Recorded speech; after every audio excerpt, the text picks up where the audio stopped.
Yeah, I'm writing this later, but one day it can find its way to you. I'm fighting you, I'm fucking pushing, cause you know my love is true. Without this pressure. Jingle bells, jingle all the way. Oh, what fun it is to ride in a one-horse open sleigh.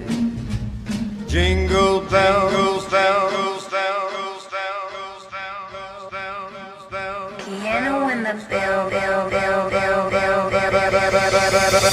Jingle bell,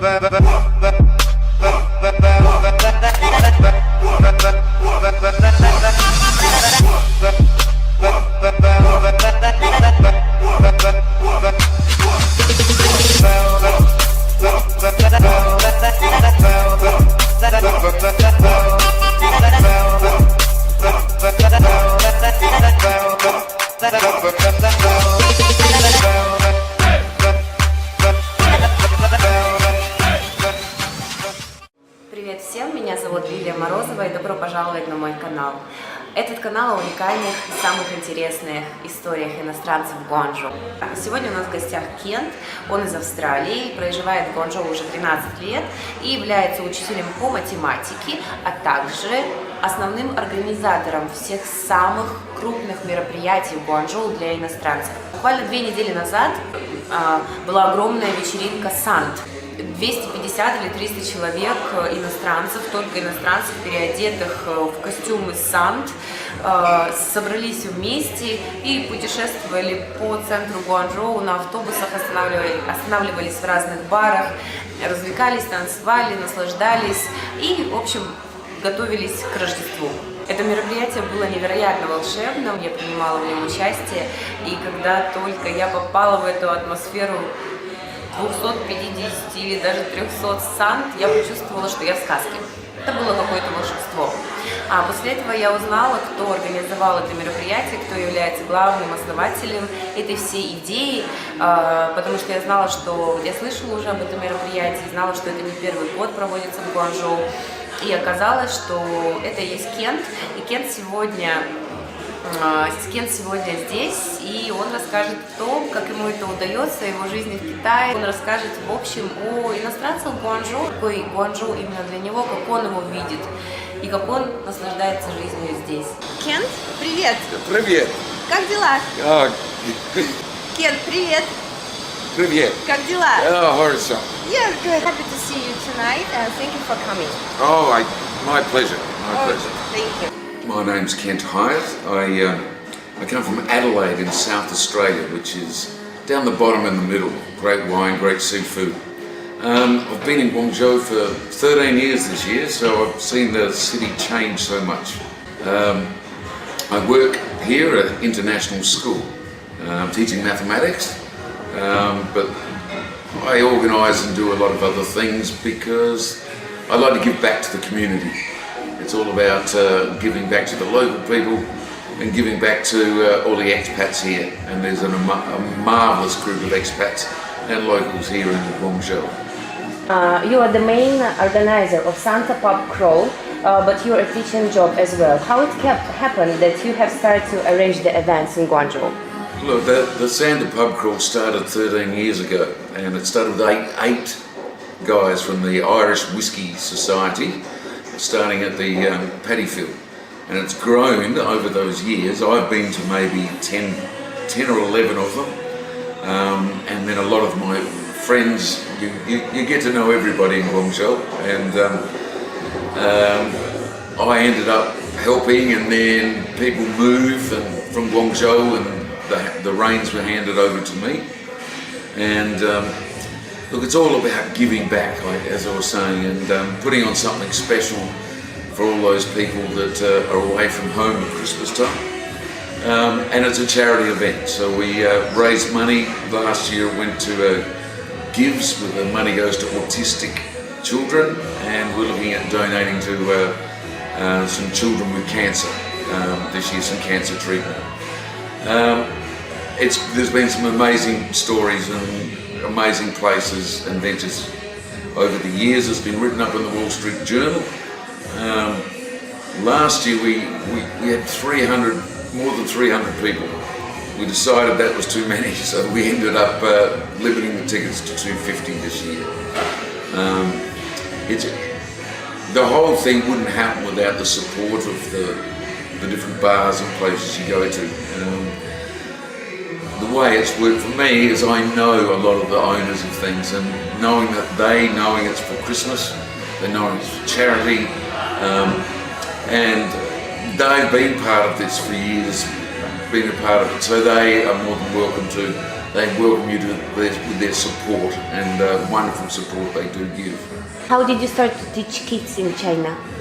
I taught in Australia for a long time, and then I went to work in Kuwait in the Middle East, and after a couple of years there, which I just wanted to get a little bit closer to home, so I got the job here in Guanchzhou. I thought, great city, close to Hong Kong. You know, Canton, as it was called, is a couple of thousand years old, and it's an amazing culture, the food, the people, and everything. Is just a great place to be. So so I landed the job here, and I haven't looked back. I just really find it as my second home. And one of the great things about the Standard Pub Crawl, there are so many different nationalities. Look, there's at least 25, 30, maybe even more different nationalities from around the world that all partake. And I tell you, it's one special night. If somebody wants to arrange the big event, the big party for foreigners in Guangzhou, what they have to do? How to do this? I think to do that, the reason it's most probably a bit easier for Team Santa is we know all the publicans, we know all the people, and they support us. That's what happens when you've been here a long time, and because it's a big community and it's a big family. Guangzhou, it really is. You lose people go, and more people come, but it's a special time. But everybody's open to helping people organise anything. So as long as you're a good person, you treat people well, and we don't do it for money. But there's a lot of events around town, and so I don't think it's that difficult. I think one of the hardest things is having Chinese friends that are incredibly important to organise buses and things. Howard, the bus captain champion, we couldn't do it without him. He sorts all those things out for us, and having people that can buy stuff easily off Taobao for you, and they can translate and whatever, it all really, really helps.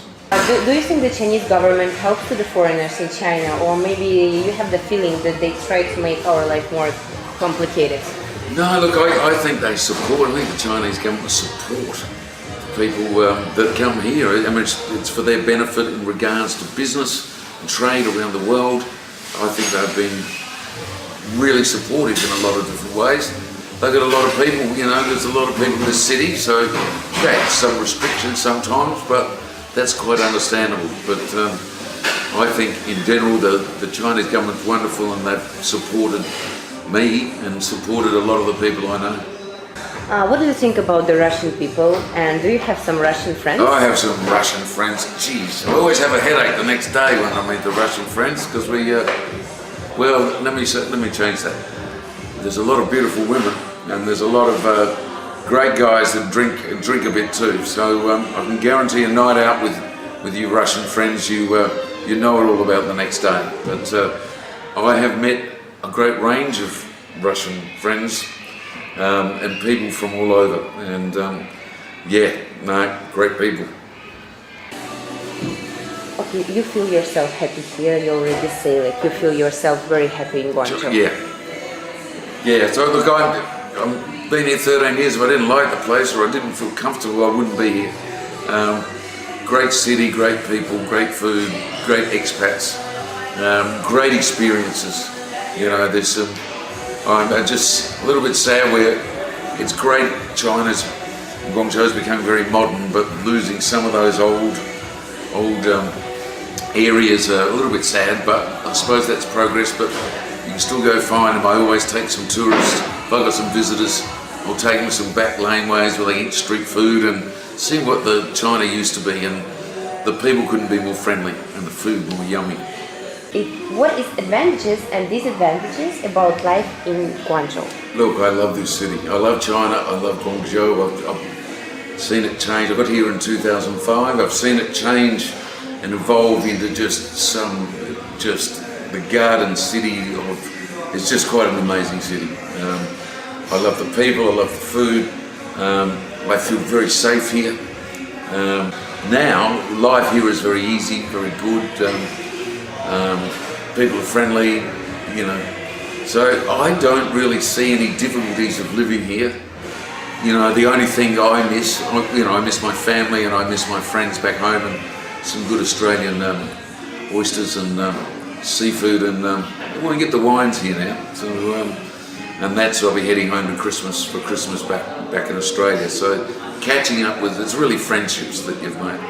But I've made so many more new friendships I would have never made if I wasn't here, and there is an amazing community of everything, including the Gentlemen's Club, which recently there's a group of gentlemen from 20 or 30 different nations who just get together to drink fine wine and eat fine food and talk and tell lots of stories and meet new people, and it's something special, just like the ladies group of getting together and several times a year, and sharing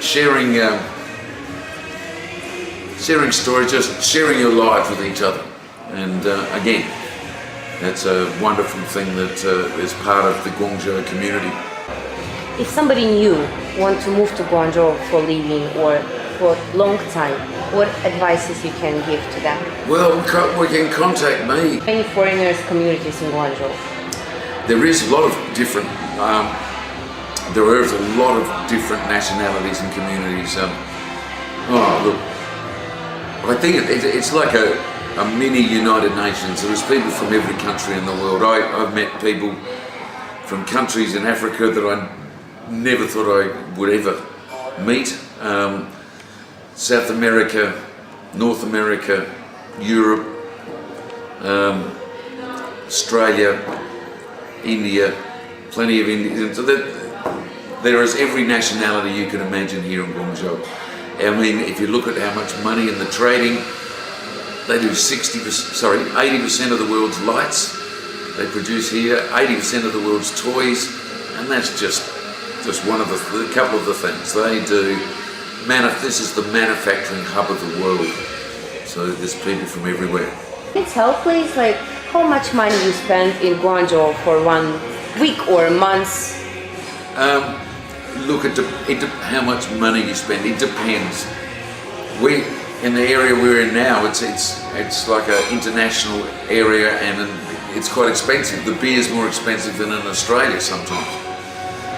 So alcohol's expensive, but I could take you 2 kilometres away to restaurants where the Chinese food is just the best to eat, and it's really cheap.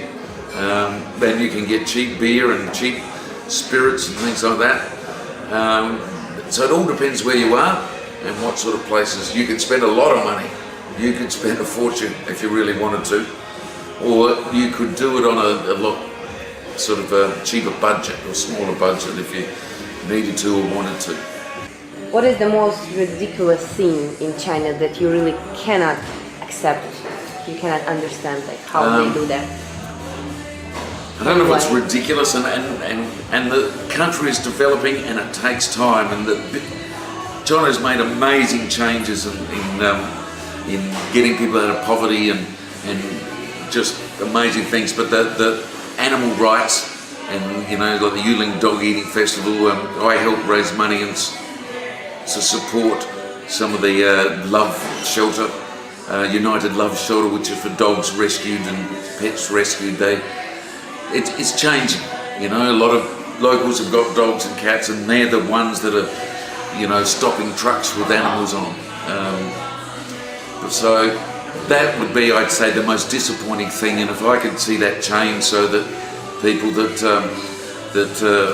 pets are not food, then that would be one thing that I would love to see change. This is Ken from the land down under. Good day, mate. I hope you have a good time, and I hope we catch up and see each sometime here in Guangzhou. Ciao. Jingle all the way. Oh, what fun it is to ride in a one-horse open sleigh. Jingle bells, bells, bells, bells, bells, bells. Спасибо, что смотрели это видео. Надеюсь, оно вам понравилось и было полезным. Не забывайте ставить лайки, если вам это видео понравилось. И до новых встреч с новым героем. Пока!